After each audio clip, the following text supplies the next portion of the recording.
According to a lot of reporters, Myles Garrett was at the Browns facility today while Russell Wilson was there meeting with the Browns coaching staff and front office. So let's talk about this, talk about what this means for Cleveland's goal and aim at the quarterback position. Also, it wasn't just Myles there. DeShaun Watson has been in Berea in Cleveland the whole time this offseason, rehabbing from his Achilles injury. So he likely bumped into Russ as well, maybe in the hallway, going to the bathroom. Probably saw Kenny Pickett too, who had his introductory press conference, which I want to talk about at the end of the video. But let's start with Russ here, who met with the Browns today, left around 2 o'clock, likely went to the airport to fly to New York to meet with the Giants, who he plans to visit tomorrow. So no deal got done, but that's not a big surprise. Plus, knowing Russell Wilson, knowing Aaron Rodgers, I think these quarterbacks kind of like the attention, like being at the front of the news cycle.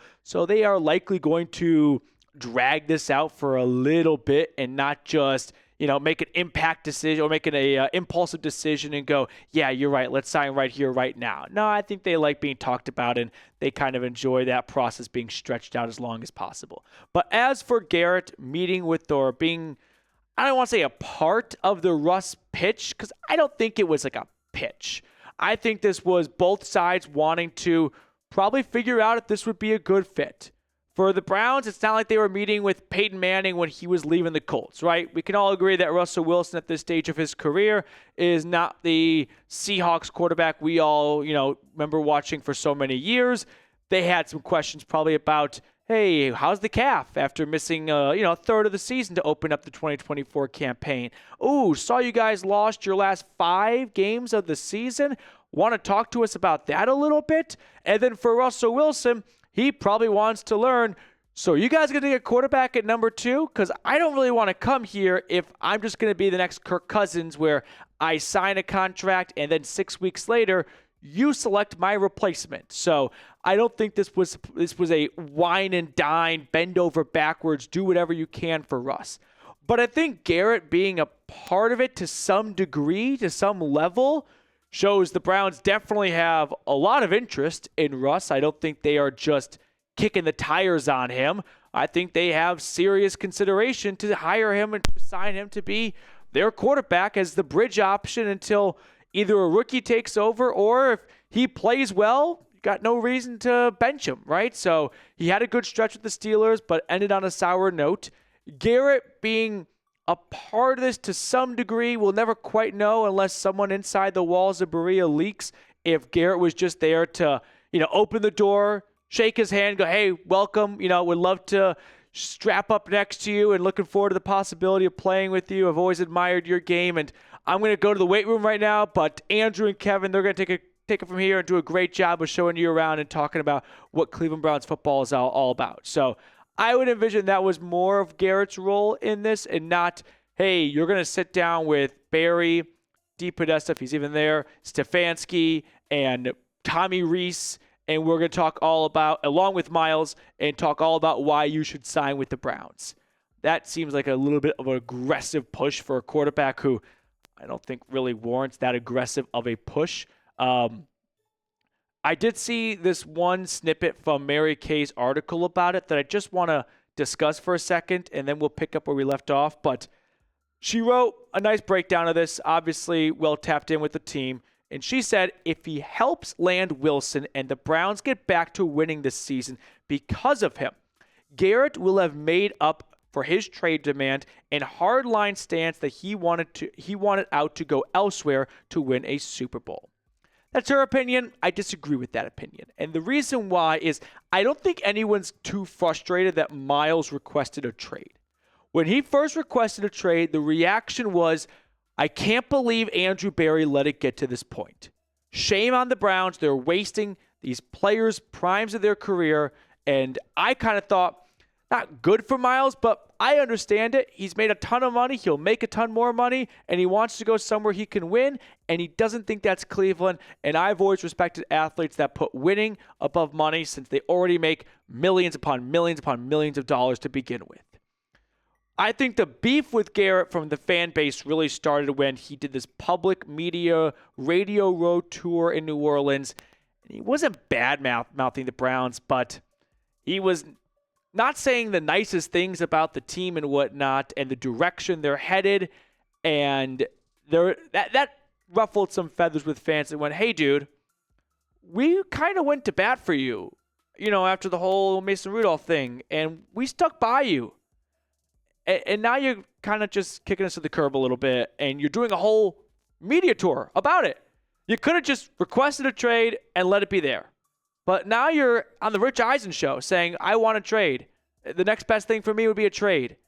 And how you come back, and we're going to hear from Myles when he speaks to the media on Friday at 11 a.m. Eastern.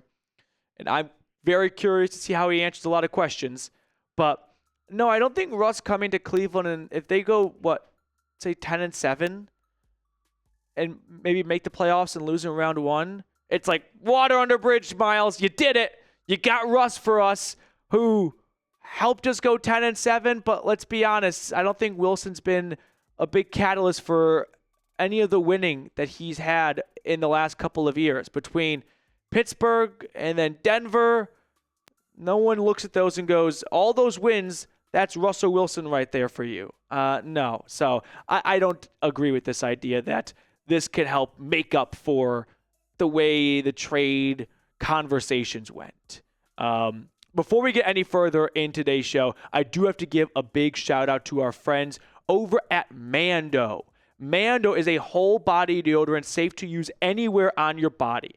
Now, I walk to work most days. It's heating up in Texas, and I can work up a bit of a sweat, and I don't want to have awful pit stains when I walk into the studio for Reed. So, Mando's a great way to avoid that. It was created by a doctor who saw firsthand how normal BO was being misdiagnosed and mistreated. It is clinically proven to block odor all day and control odor for up to 72 hours. Mando is offering new customers $5 off their starter pack at shopmando.com with promo code CHAT. Mando starter pack includes solid stick deodorant, cream tube deodorant, 2 free products of your choice, and free shipping. Now, I've got a discount code to help you guys get hooked up on my favorite smelling whole body deodorant on the market. New customers get $5 off a starter pack with our exclusive code CHAT. That equates to over 40% off your starter pack when you use code CHAT at shopmando.com. That's shopmando.com. All of that information is in the comments and description of today's video. So, a few more things I just want to talk about for Garrett, being a part of the welcome party for Russell Wilson. It kind of reminds me, if anyone remember the show Ballers, remember Ricky Jarrett? Like the show Ballers, by the way, the timeline never made sense. Like one day it's OTAs, the next day they have free agency, and then the next day it's training camp. So the timeline never made sense. But I remember Ricky Jarrett on his free agency tours, like, show me the love, where's the love? Yeah, I don't think after the year Russell Wilson had, more importantly the last 2 or 3 years, this is a full court press try to get Russ.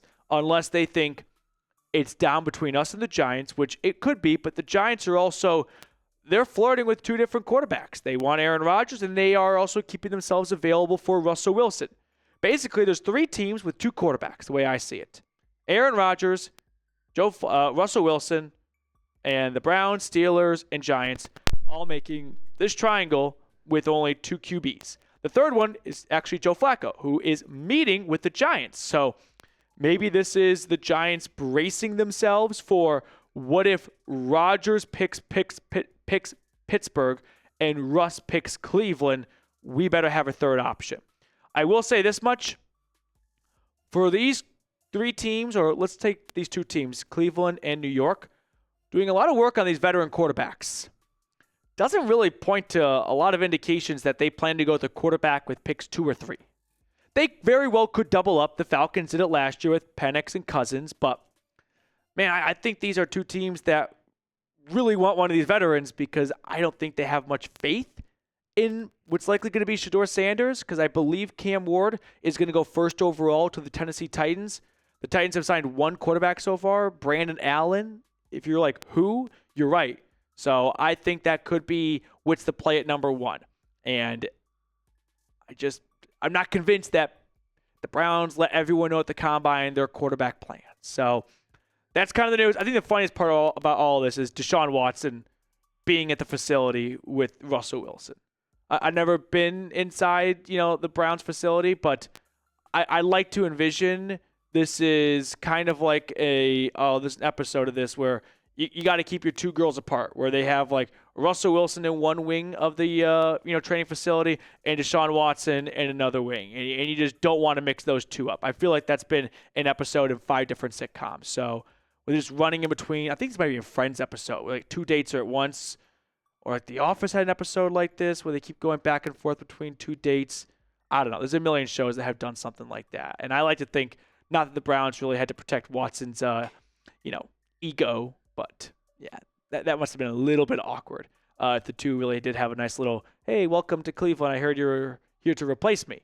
So there it is, Myles Garrett being a part of the welcoming committee to some sorts. Russ leaving without a deal, going to the Giants, visiting with New York tomorrow. I think Russ will probably wait till Monday to make a decision. If I'm just going off of one big thing of if he wants the most attention, doing a news dump like that on the weekend doesn't get a ton of traction. Plus, you're competing with college basketball. Whereas if you wait till Monday, there's no games yet until the madness. So I feel like Monday could be a good decision day for Russ at the earliest.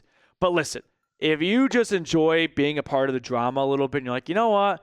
It's more fun this way than the Dolphins. I think the Dolphins are towards the bottom of total moves so far in free agency. So if you may not love the way they played last year and the 3 wins. I sure don't. And the options they have at quarterback. But you got to admit, it's fun being with the teams making moves or at least a part of conversations and being entertaining. And Cleveland clearly has a good amount of interest in Russell Wilson. So that's going to do it for us on today's episode. We will be back again tonight if, let's say, there's another signing or something like that, a trade. If not, we'll be back tomorrow for yet another live show. Big shout out to Dolphin X, Tim Green, everyone who's been super chatting over on our Brown stream during all of our live free agency coverage. Come hang out. This will be the last day we go live for free agency. 5 straight days. We're pushing nearly 20 hours in live shows from Monday to Thursday.